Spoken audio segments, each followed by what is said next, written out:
아멘. 오늘 2020년을 마감하는 12월의 첫째 주일입니다. 많은 생각이 드는 주일이었던 것 같습니다. 한 해를 마감하기 위해서 4번의 주일밖에 남지 않은 오늘 이 주일에 2020년을 돌아보면서 원하시는 것이 무엇이 있습니까? 라고 질문을 드린다면 성도님들께서는 어떤 대답을 하시겠습니까?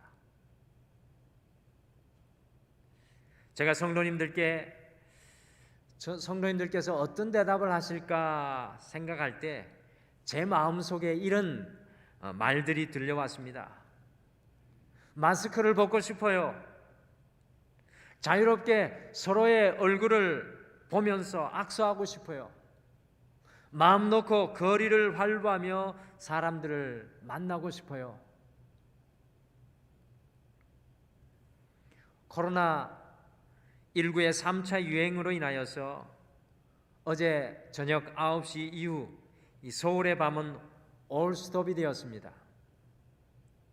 서울시는 거리두기 규정 강화를 위해서 어제 5일부터 영화관, 또 PC방, 독서실 등 일반 관리시설의 오후 9시 이후의 운영을 금지를 하고요.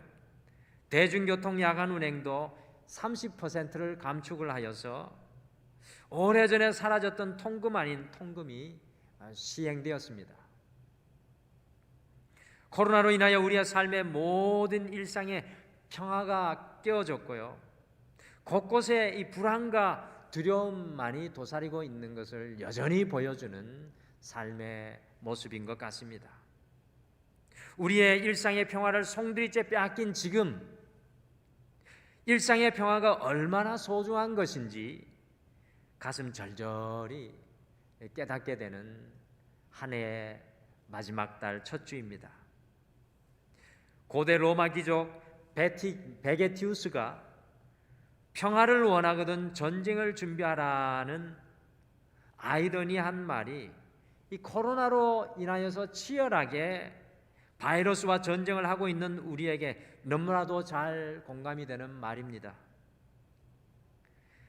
세상 모든 사람들이 어쩌면 가장 소원하는 것이 평화가 아닐까 생각합니다. 그런데 인류 역사학자에 의하면 단 50년도 지구상에 완벽한 평화는 없었고 늘 어딘가에 크고 작은 전쟁이 평화라는 명목하에 세상 어디에선가 있어 왔다라고 이야기를 합니다.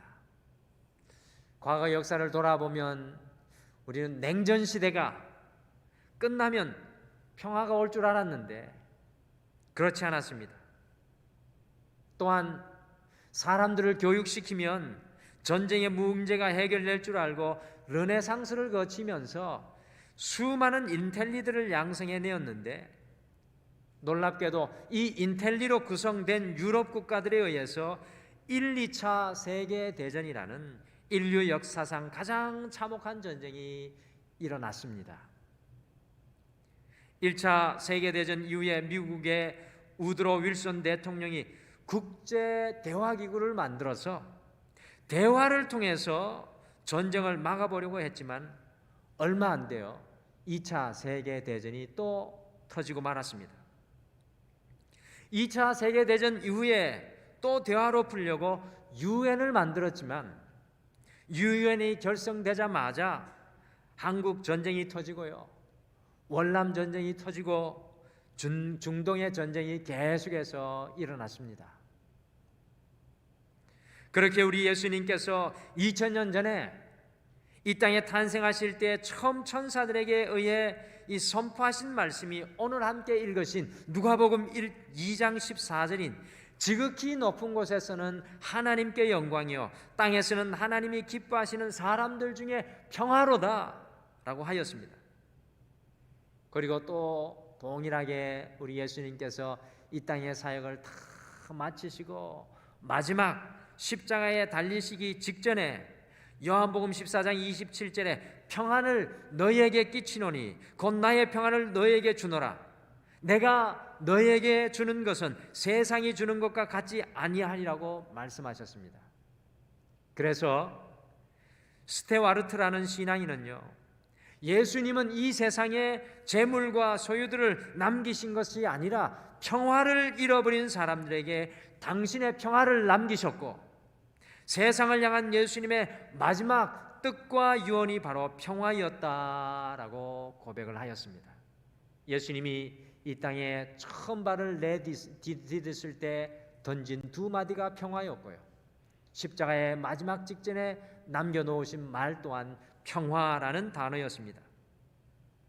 2020년 12월의 첫 주일, 이 대강절 두 번째 시간에는 이 땅에 평화의 상징으로 오신 예수님을 우리가 함께 바라보는 주일입니다. 다른 어떤 때보다도 우리의 삶 속에 주님의 평화가 정말로 간절한 그러한 한 주인 것 같습니다. 그래서 주의 성전되기 49번째 시간인 오늘은 평화로 채우라, 평화로 채우라는 제목으로 우리의 마음의 빈방에 예수님께서 주시는 평화로 채우기를 소망합니다. 과연 우리가 어떻게 돌아오는 한 주 우리의 마음의 빈방을 평화로 채울 수 있겠습니까? 첫째, 평화로 채우기 위해 그리스도의 평화가 우리의 마음을 주장하게 해야 합니다. 그리스도의 평화가 우리의 마음을 주장하게 해야 합니다. 같이 골로새서 3장 15절 말씀을 함께 읽겠습니다. 골로새서 3장 15절 함께 같이 읽겠습니다. 시작. 그리스도의 평강이 너희 마음을 주장하게 하라. 너희는 평강을 위하여 한 몸으로 부르심을 받았나니 너희는 또한 감사하는 자가 되라. 아멘. 여러분들, 우리 안에 평화가 무너져 있는데 어떻게 평화를 채울 수 있겠습니까? 내가 불안하고 내가 초조합니다. 내가 분노로 가득 차 있습니다. 우리가 평화를 누리지 못하면요, 어떻게 평화를 채우는 삶을 살아갈 수가 있겠습니까? 그래서 골로새서 3장 15절에서 사도 바울은요, 그리스도의 평강이 너희 마음을 주장하게 하라. 영어로는 주장하게 하라는 단어가 룰입니다. 룰. 곧 그리스도의 평강이 우리의 마음을 점령하고 다스리게 하라고 말씀합니다. 저는 가끔 평화를 생각할 때 마가복음 4장 35절에서 41절에 나오는 풍랑 속에 있었던 예수님과 이 제자들의 모습이 떠오르는 것을 보게 됩니다. 예수님께서 제자들과 함께 배를 타고요, 갈릴리 호수를 건너갈 때 큰 광풍이 일어나고 물결이 그들의 배에 부딪히게 되니까 12 제자들은 두려워서 어찌할 줄을 모릅니다. 그런데 놀랍게도 우리 예수님께서는 그 풍랑 속에서도 배 고문에서 베개를 베고 평안히 주무시고 계십니다. 제자들은 이런 예수님을 깨워서 선생님이여 우리가 죽게 된 것을 돌아보지 아니하시니까 라고 소리쳤습니다. 오늘 이 제자들의 모습이 이 2020년을 살아가는 우리의 모습은 아닐까요? 선생님이여, 주님, 우리가 죽게 된 것을 돌아보지 아니하시나이까? 제자들은 온 세상을 창조하신 예수님께서 그 풍랑 속에 그 배에 함께 하셨음에도 불구하고 자기들의 힘과 의지와 노하우로 그 풍랑을 극복하려고 하다가요, 그만 두려움이 그들의 마음을 주장하고 말았던 것을 우리가 기억합니다. 온 세상을 창조하신 예수님께서 타고 계신 그 배보다 더 안전한 곳이 과연 어디였겠습니까? 제자들은 풍랑이는 갈릴리 호수만 바라보고요, 그들의 인생의 배에 지금 현재 타고 계신 예수 그리스도를 바라보지 못하였습니다. 풍랑에 그들의 마음을 빼앗기고 그들의 삶의 환경과 상황에 그들의 삶이 주도되고 다스림을 받고 있었습니다. 그리스도인의 평강, 여러분과 제가 채워야 할 그리스도인의 평강은 내 인생의 배에 나와 함께 타고 계신 예수 그리스도를 바라보면서 내 안에서 나오는 평화가 아니라, 우리 안에서 나오는 평화가 아니라 그리스도의 평화가 우리의 마음을 주장하게 하는 평화입니다. 우리의 마음과 생각 속에는 결코 온전한 평안이 없습니다. 여러분들 2020년 살아오면서 철저하게 느끼지 않으셨습니까? 여러분의 마음을 아무리 뒤지고 찾아보십시오. 어디에 진정한 평화가 있습니까? 그래서 어거스틴은 다음과 같이 주님 앞에 고백했습니다. 주님, 당신 앞에 무릎 꿇기 전까지는 내 마음에는 결코 참 평안이 없었나이다. 주님, 제가 주님 앞에 무릎 꿇기 전까지 제게는 참 평안이 없었나이다. 주님께 우리의 인생의 운전대를 내어드리고 그리스도께서 우리의 마음을 주장하실 때, 그리스도께서 우리의 인생의 바다에 이는 풍랑과 파도를 잠잠하게 하실 때 우리 안에 비로소 진정한 평화가 넘쳐나게 된다는 것입니다. 스코틀랜드의 조지 마티스는 과거 성경의 위인들에게 가장 잊지 못할 평화의 자리가 어디인지 물어보라고 질문하면서 다음과 같이 대답을 하였습니다. 아브라함에게 물어보라. 아들 이삭을 번제단으로 드리려 했던 모리아산의 번제단을 가리키리라. 요셉에게 물어보라. 차가운 저 지하 감옥을 가리키리라. 모세에게 물어보라. 생사의 고비를 넘긴 나일강을 가리키리라. 룻에게 물어보라. 허리가 아프도록 처량하게 이삭을 줍던 보아스의 밭을 가리키리라. 욥에게 물어보라. 모든 것을 다 잃어버린 그날 밤을 가리키리라. 베드로에게 물어보라. 한 마리의 고기도 잡지 못한 빈 거물과 빈배의 그날 아침을 가리키리라. 왜 이렇게 인생의 폭풍이는 한중간에서도 이들은 오히려 평화를 누릴 수가 있었던 것입니까? 인생의 가장 어두운 순간, 인생의 가장 밑바닥에서 믿음의 위인들은 평안을 고백합니다. 그것은 다른 어떤 것이 아니라 주님의 평화가 그 마음을 주장하게 하였기 때문입니다. 오늘 평화를 바라보는 두 번째 주일, 우리의 마음의 진정한 운전자가 우리 주 예수 그리스도가 되기를 원합니다. 사랑하는 성도 여러분, 2020년 12월 우리 모두는 풍랑과 높은 파도가 부딪히는 배를 타고 인생의 항해를 하고 있습니다. 우리의 인생의 풍랑과 파도만 보지 마시고요, 우리의 인생의 배에 타고 계신 예수 그리스도를 바라볼 수 있으시길 바랍니다. 이번 한 주 평화로 채우기 위해 우리의 마음의 빈방을 세상의 그 어떤 평화가 아니라 그리스도의 평화가 주장하도록 내어드리시기를 간절히 축복합니다. 제가 오늘 이 그리스도의 마음이, 우리의 마음이 그리스도께 주장되기 위해서 이 찬송의 후렴 부분이 생각나더라고요.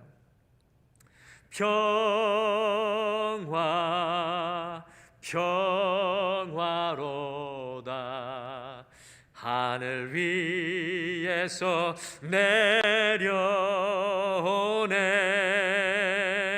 그 사랑의 물결이 영원토록 내 영혼을 덮으소서. 같이 한번 찬양해 보실까요?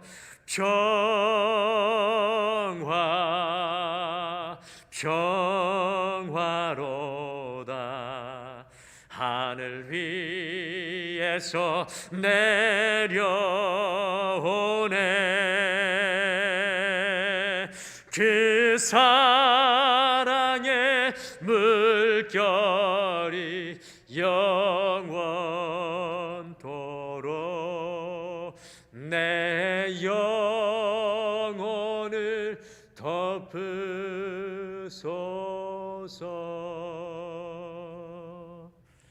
이번 한 주 우리의 마음이 그리스도 예수로 붙들리고 주장되기 위해서 여러분 할 수만 있다면 이 찬양을 많이 부르셔서 주님의 평화가, 그리스도의 평화가 내 마음을 주장하는 놀라운 은혜를 누리시기를 간절히 축복합니다. 둘째, 평화로 채우기 위해 여러분의 평화를 위협하는 것과 싸우셔야 합니다.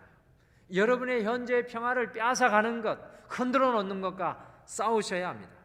역대하 14장 말씀해 보시면 남유다 왕국의 세 번째 왕인 선한 왕 아사 왕에 대한 이야기가 나옵니다.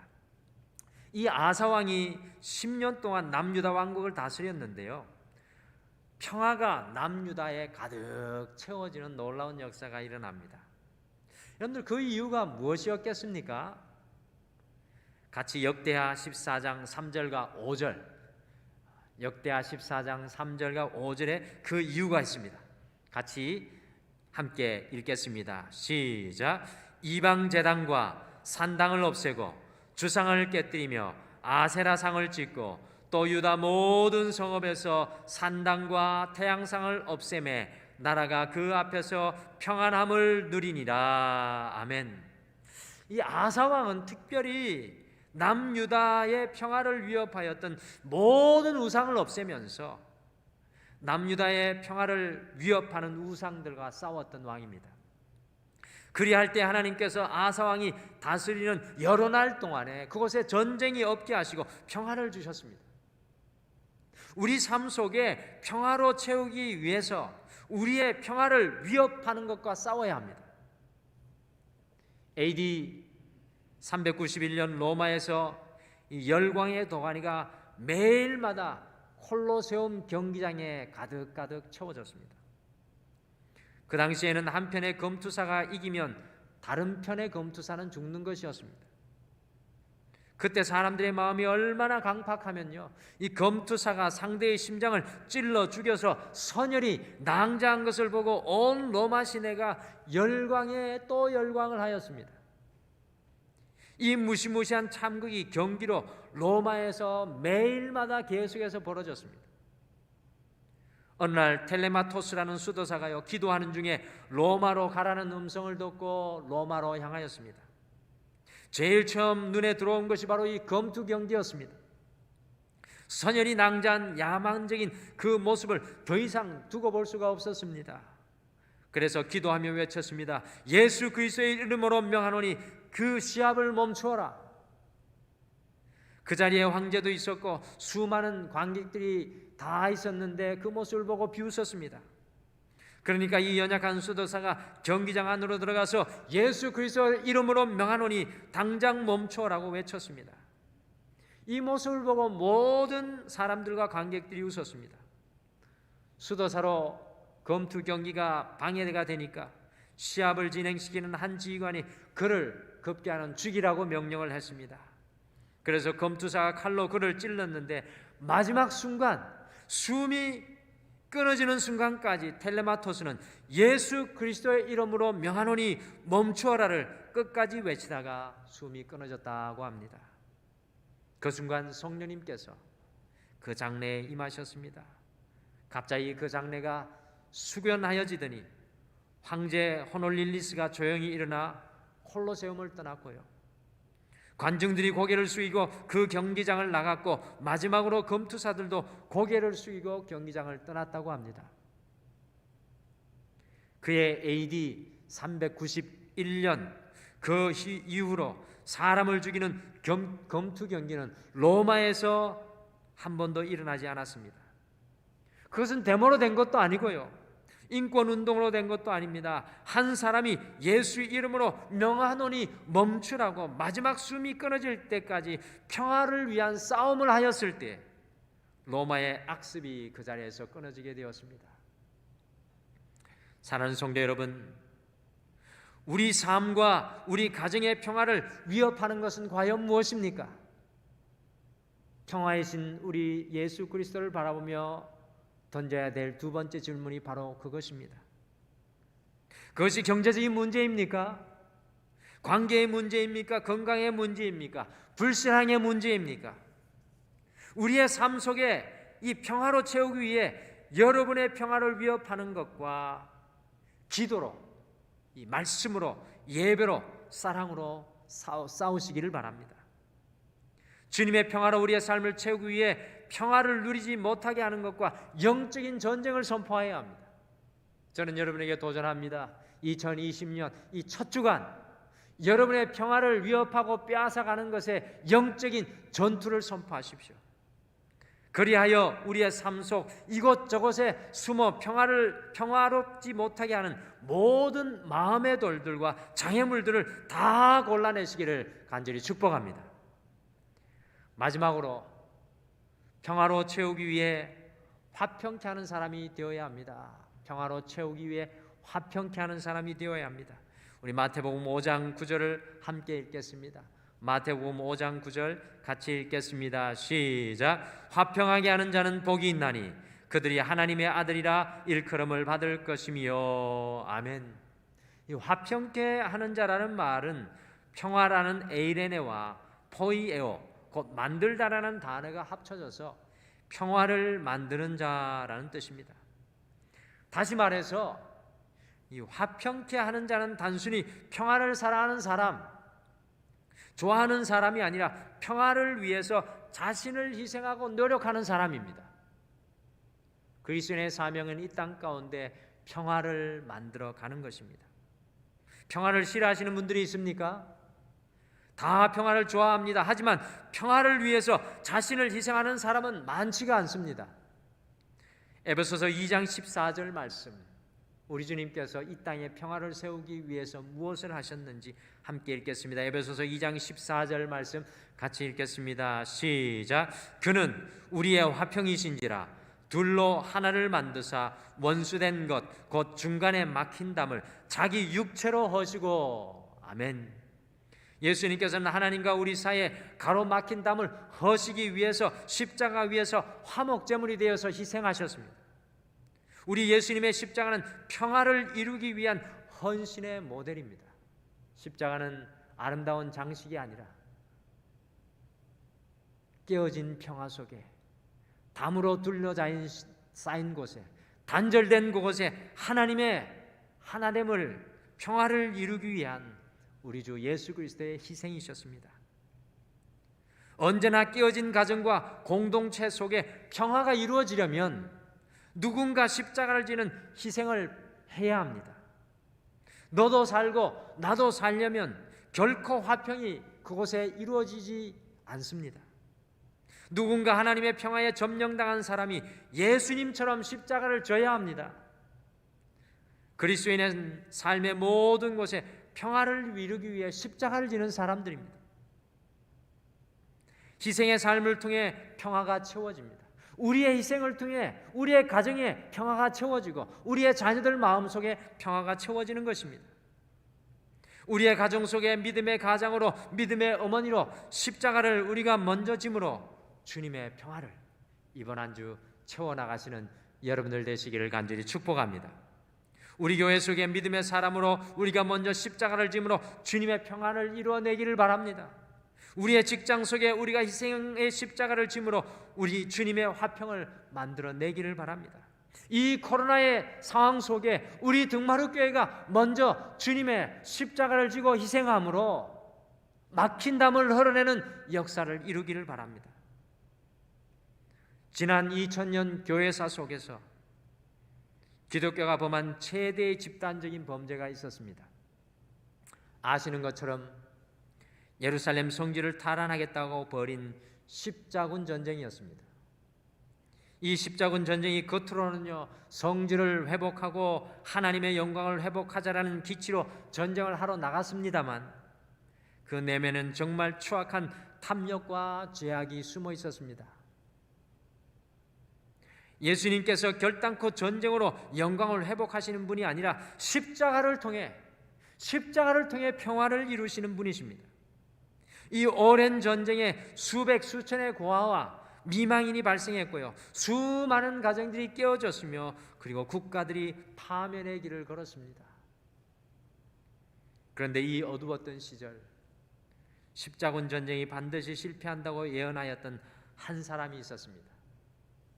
그래서 그는 전쟁터에 군인을 보내는 대신에 복음을 전하는 평화의 사신을 보내기를 결심했습니다. 아군뿐만 아니라 적군에게까지 평화의 복음의 사신을 보내기 바로 직전에 그들은 하나님 앞에 바로 이렇게 기도하였습니다. 여러분들이 잘 아시는 기도 내용입니다. 주여, 나를 평화의 도구로 써 주소서. 미움이 있는 곳에 사랑을, 다툼이 있는 곳에 용서를, 분열이 있는 곳에 일치를, 의혹이 있는 곳에 믿음을, 절망이 있는 곳에 소망을, 어두움이 있는 곳에 광명을, 슬픔이 있는 곳에 기쁨을 심게 하소서. 위로받기보다는 위로하며, 이해받기보다는 이해하며, 사랑받기보다는 사랑하게 하소서. 이탈리아의 아주 작은 마을의 아시시의 성자 프란치스코의 기도문입니다. 대강절 두 번째 주일인 이번 한 주간 평화를 만들어내는 삶을 사시기를 바랍니다. 우리의 자리, 삶의 그곳에서 평화를 만든다면 우리 또한 십자가를 지는 삶을 살아가는 것입니다. 그동안 포기했던 관계를 회복하는 시간을 보내십시오. 용서 못할 것 같은 사람도 용서할 수 있는 마음을 달라고 주님 앞에 매달려 이번 한 주 평화를 만들기 위해 기도하십시오. 사실 제일 가까우면서 가장 먼 사람이 부부입니다. 부모와 자식 간입니다. 형제지간이며 일가 친척이며 교회 안에 하나님을 바라보면서 신앙생활을 한다는 신앙의 교우들 사이의 관계입니다. 우리가 평화로 오신 십자가 위에서 모든 것을 내려놓으신 예수님을 바라보면서 우리 자신을 정직하게 돌아보기를 바랍니다. 그리고 화해할 수 있는 시간을 꼭 가지시기를 바랍니다. 하다못해서 편지 한 장이라도, 전화 한 통이라도, 문자 하나라도 보내면서 관계가 회복되는 이 대강절 두 번째 주가 되시기를 바랍니다. 우리가 화평케 함으로 우리의 마음의 빈방들을 주님의 평화로 채워나가시기를 간절히 축복합니다. 오늘은 이 땅에 평화로 오시고 평화를 남기신 주님을 생각하면서 우리의 마음의 빈방에 평화를 채우기를 함께 소망합니다. 평화로 채우기 위해 그리스도의 평화가 우리의 마음을 주장해야 합니다. 평화로 채우기 위해 우리의 평화를 위협하는 것과 영적인 전쟁을 선포해야 합니다. 평화로 채우기 위해 화평케 하는 사람, 주님의 십자가를 지는 그 삶이 이번 한 주 우리에게 필요합니다. 이 대강절 두 번째 주일, 평화의 주간, 세상의 평화가 아니라 그리스도 예수의 평화를 누리시고 주님의 평화를 여러분의 삶의 현장에 채워나가시기를 간절히 축복합니다. 우리 같이